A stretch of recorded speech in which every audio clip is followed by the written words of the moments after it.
Hello and welcome to the program. Canada has extended its military training mission to Ukraine for 2 years.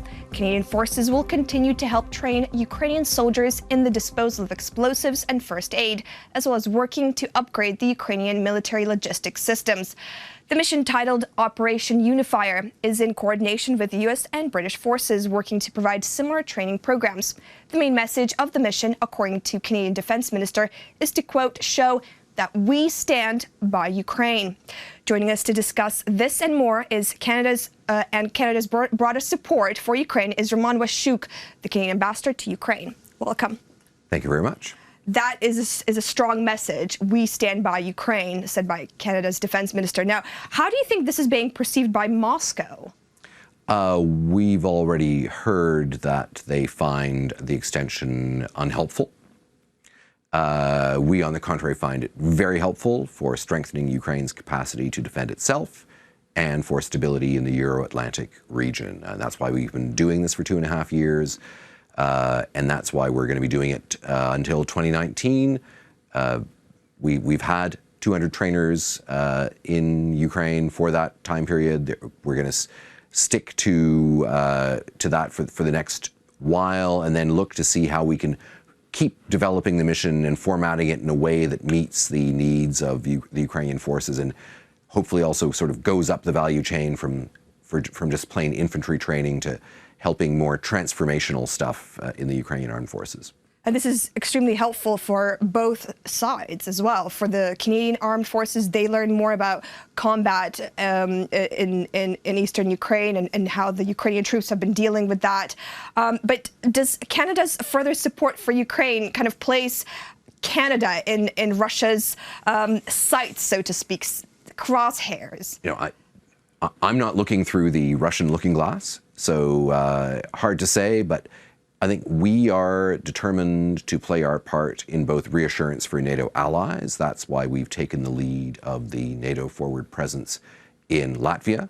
So our troops are gearing up to deploy there by the middle of this year. And it's why we just had the Lord Strathcona's Royal Canadians arrive in Lviv, Yavoriv, and coming to Kamenets-Podilsky this week. And this is a great new initiative, or is it part of the older initiative? Well, Unifier is a continuation, but we're looking for new ways of making it better. And then Latvia is, of course, a brand new initiative in the context of our alliance commitments. Does Canada have any more initiatives or support programs for Ukraine in the works? I think what's going to be big this year is the economy. The Canada-Ukraine Free Trade Agreement is in the final stages of ratification both in Canada. It just went through second reading in the Senate. The vote in the House of Commons was 304 to nothing. So that shows you that there's a high degree of consensus on economic support for Ukraine. And we're hoping the Ukrainian Parliament this month can also get it ratified. And this will be a landmark trade agreement. It is. We're ratifying it together on the Canadian end with our Canada-Europe trade agreement, and it means hopefully we can set up a kind of a virtuous triangle, Canada, EU, Ukraine, that will allow companies to make investment decisions and trade goods and also create value chains between all three jurisdictions. I see. Now, coming back to Canada's defense support mission to Ukraine. Now, we've heard before the announcement, we've heard some criticism from the conservative opposition, and they said that not enough has been done for Canadian satellite images to be shared with Ukrainian authorities, and this seemed to be the big issue of the day for the conservatives. Now, would you say their criticism is accurate? You know, I think every government has to make decisions about priorities. What do you spend your money on? What are you focusing on at any given event? We have, in the last year, decided to focus more on our support for Ukrainian policing. So our security support has gone more in that direction. There are now 13 and could be up to 20 serving Canadian RCMP and municipal police officers training the Ukrainian patrol and other parts of the police. We're also going to be helping to revamp training centers for the police across Ukraine. So that's the choice that's been taken in Canada. And that was one of the main goals to revamp Ukraine's policing force. Now, how would you evaluate, since Canada's help, how would you evaluate the Ukraine's policing system? I think there's been a total change in terms of patrol police, and people in 32 cities across Ukraine have seen that. That's had a kind of a halo effect for some of the rest of the police. I think trust in the national police overall has gone from 5% to 46%, which is still just under half, but it's huge. It's a huge increase, factor of 10 nearly. Patrol police is higher.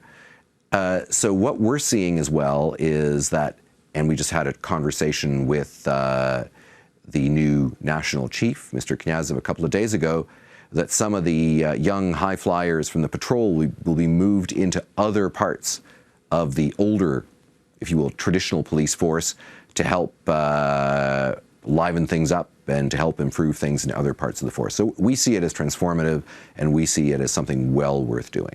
Would you say that the kind of mentality, the base of this police force, which was seen as one of the biggest problems, this Soviet mentality, the bribe taking, has that been completely wiped out, would you say? I think nothing ever happens completely. It's been largely eliminated in terms of the patrol policemen that Ukrainians in cities encounter. I think mentions are down to 3%, so that's pretty good in Ukrainian terms. And I think it's having a positive effect on the rest of the system. You know, one of the arguments that skeptics offer to me, and there are a lot of skeptics in this country, is that, well, until you change everything, nothing will change. Well, you got to start somewhere. And we made a big start here, and I think some of the National Anticorruption Bureau arrests of this past weekend, the way the courts are listening to people and trying to react, show that, you know, all these bigger and smaller changes are beginning to have, getting closer to critical mass to help make the changes that Ukrainians expected after the Maidan. And this is huge, potentially. Speaking about anti-corruption efforts, the arrest of Nasirov has highlighted Ukraine's need to create anti-corruption courts, special courts to prosecute these high-profile officials who are allegedly embroiled in embezzlement and corruption schemes. So do you think Ukraine is close to getting these things done? You know, I think a lot of institutions have been created. Naturally, every person in Ukraine accused is innocent until proven guilty as well. I think that court mechanisms need to be found to deal with corruption in a timely and effective and transparent manner. How exactly that's done in terms of the Ukrainian constitution, in terms of the legal system, I think is something that the scholars and the legislative drafters can work on.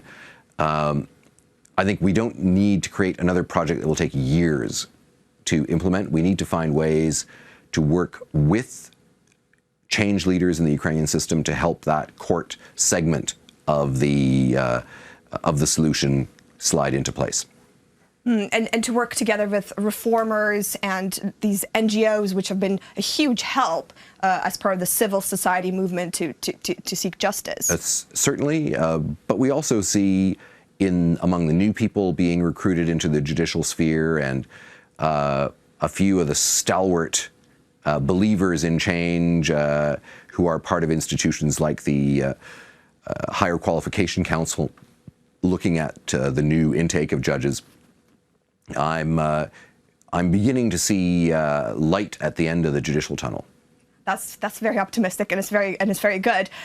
Coming back to Canada's support for Ukraine, Ukraine has been lobbying ever since the start of the war in the East, since 2014, to be added to the automatic firearms control list. Now, that's a registry which would essentially see Canadian manufacturers provide arms, lethal aid to Ukraine, something that Ukraine has been asking the U.S. for, Canada, etc. Do you see this ever happening, or would you say that Ukraine is close to achieving this? Well, what I can say is that we have negotiated a defense cooperation arrangement. It's likely to be signed during a bilateral visit in the coming months. That, in turn, opens the door to the control list. And after that, it'll be up to defense industry cooperation to find the right partnerships and for people to make decisions on export and export controls.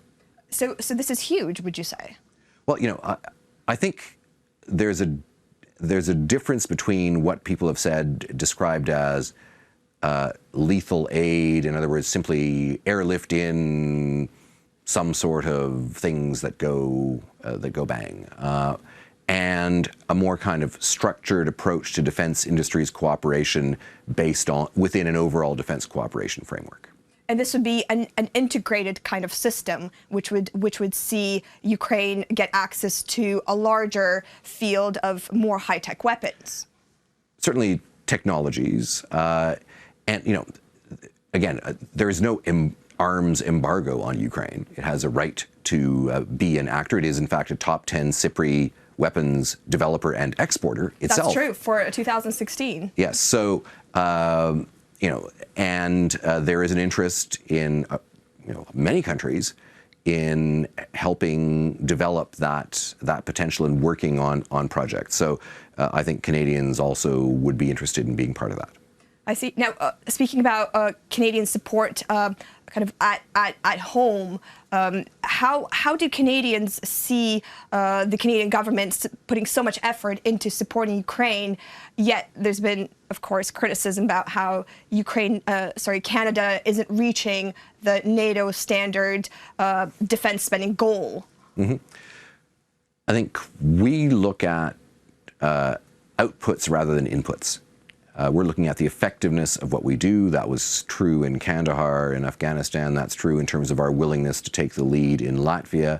It's true in terms of our training effectiveness here. We're not the biggest force out there, but our forces are very well trained, and they're ready to kind of lean in and do the necessary. So it'll be interesting, I think, for all of us to see what will be said in the coming Canadian budget on March 22nd. That'll reveal where the government puts its spending priorities, and they've been listening to messages internationally. We'll see how that's interpreted. Again, we already feel we're making a significant contribution. Whether there's anything that can be done to enhance that, we'll see when the budget comes out. How do you see Ukraine-Canada relations developing in the near future, in 10 years' time, in 15 years' time, considering Canada has such a huge diaspora? Well, I think one of the interesting things is we're seeing this now on the economic side is it's going beyond that diaspora base. I think we're seeing mainstream financial funds coming in and looking at the opportunities and beginning to act on those opportunities. So I see a more broadly based relationship, one that encompasses a whole bunch of regions of Canada. I mean, interestingly, in 2016, the two biggest exporting regions of Canada to Ukraine were British Columbia and Quebec, not the prairies, not Ontario. So, we need to take a broad look at what's out there, and the possibilities. I was in Poltava last week, bumped into a Canadian oil and gas engineer who's looking at providing equipment, drilling equipment from Canada for Ukrzhazdobywanya, to help develop Ukraine's own natural gas resources. So I think we're seeing a lot of efforts to find those niches where we can make a difference, and frankly, where both Ukrainians can make money in Canada and Canadians can make money in Ukraine. That's really the most important thing, if you think about it. Well, we'll be looking forward to seeing new developments within the trade agreement framework to see how that changes and how Ukraine can benefit, and Canada as well. Thank you so much for joining us today. Thank you very much for having me. This has been Roman Washchuk. He's the Canadian ambassador to Ukraine. You're watching UATV.